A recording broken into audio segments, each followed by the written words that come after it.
সহজ সরল জীবনযাত্রার গণ্ডি ছড়িয়ে মানুষ এগিয়ে চলেছে পোশাকি সভ্যতার দিকে। সময়ের সঙ্গে তাল মেলাতে গিয়ে হারিয়ে ফেলছে নিজের মনুষ্যত্ব।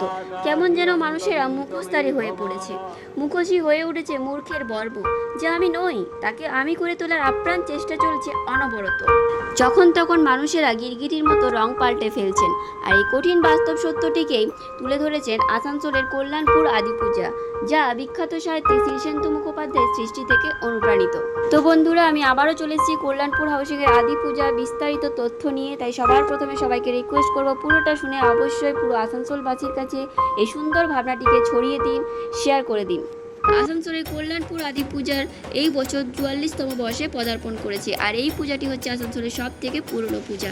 আর এই বছর এখানকার থিমের বাস্তবায়নে রয়েছেন শঙ্কর পাল এবং প্রতিমা নির্মাণে রয়েছেন অমিতাভ ঘোষ। সহযোগিতায় রয়েছেন বিশ্বাস ডেকোরেটর ও সঞ্জয় রায়। চলো এবার এখানকার যিনি কারিগর রয়েছেন তার কাছ থেকে জেনে নেওয়া যাক যে এই থিমটার আসল উদ্দেশ্য বা আসল অর্থটা কী।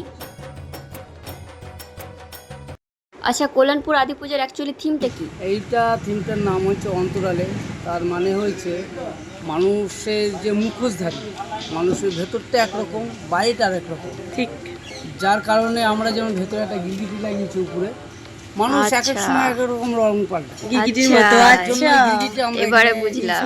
আচ্ছা আচ্ছা আচ্ছা, আপনাদের এই মানে যারা কাজ করছেন মিস্ত্রি দাদারা, এরা কোথা থেকে এসেছেন আপনারা? আমরা সব কলকাতা মধ্যমগ্রাম থেকে এসেছি। কতদিন হলো কাজ করা? আমরা এখানে এসেছি, কাজ করছি প্রায় 3 মাস হয়ে গেল। কতদিনে কমপ্লিট হবে? আমাদের তো মহলার দিন কমপ্লিট করার কথা। ওপেনিং কি মহলার দিন না তারপরে? ওপেনিং হয়েছে, এখন তো মাননীয় মুখ্যমন্ত্রী তো যে মহলার দিনই ওপেনিং করে দিচ্ছে, তার জন্য মহলায় ওপেনিং হয়েছে। আর এদের অ্যাকচুয়ালি এদের প্রোগ্রাম হচ্ছে চতুর্থীর দিনে। আচ্ছা, ঠিক আছে। এমনি আমাদের ওপেনিং মহলার দিনই হয়ে যাচ্ছে, আর আদার্স যে ওপেনিংয়ের যে কাজটা সেটা চতুর্থ দিন।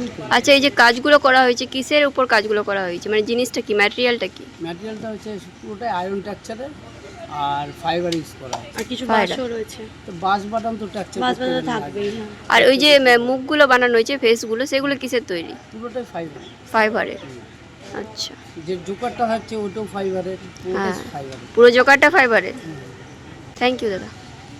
চলে এসেছি ভিতরে কাজ তোমরা দেখতে পাচ্ছ, বিভিন্ন রকমের ফেস এখানে করা রয়েছে, বিভিন্ন রকমের ফেসের কি বলবো এক্সপ্রেশন এখানে রয়েছে। এমনটা উনি বললেন যে মানুষের একটা চরিত্র বাইরে থাকে, একটা ভেতরে থাকে, সেই রকমই নানা রকম এক্সপ্রেশন দিয়ে এখানে সব ফেসগুলো করা রয়েছে। আর এই হচ্ছে সেই জোকারটা, পুরো ফাইবারের তৈরি, পুরো নিখুঁত, কতটা হার্ডওয়ার্কিং তাদের কাজ দেখতে পাচ্ছ। সত্যি তাদের কাজ প্রশংসনীয়। আর এই হচ্ছে সেই গিরগিটি মহারাজ, তোমরা খুঁজে পাবে না, তাই আমি বলে রাখলাম যে উপরে থাকবে, অর্থাৎ সিলিংয়ে থাকবে, প্যান্ডেলের সিলিংয়ে থাকবে এই গিরগিটি মহারাজ, যাকে অনুপ্রাণিত হয়ে কিন্তু মানুষরা তাদের রং পাল্টাচ্ছে। আর যেমনটা উনি বলেছেন, ম্যাক্সিমাম প্যান্ডেলটা কিন্তু আয়রন দিয়ে তৈরি, অর্থাৎ লোহা দিয়ে তৈরি হয়েছে। এছাড়া তো ফাইবার রয়েছে, কাঠ তো রয়েছে। তো আমি যেহেতু 2 দিন আগে রেকর্ড করেছি, তাই তোমরা ফুল কমপ্লিট দেখতে পাচ্ছ না। আজকে মহলে আজ কিন্তু ফুল কমপ্লিট হয়ে গেছে। এবার আসবো আমি ফুল কমপ্লিট ভিডিও নিয়ে, চতুর্থীর ওপেনিং ভিডিও নিয়ে। তোমরা সঙ্গে থাকো অবশ্যই এবং পাশে থেকো।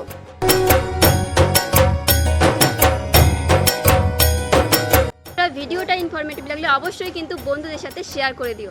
দেখা হচ্ছে নেক্সট ভিডিওতে, ততক্ষণে সবাই বেশ ভালো থেকো, টাটা।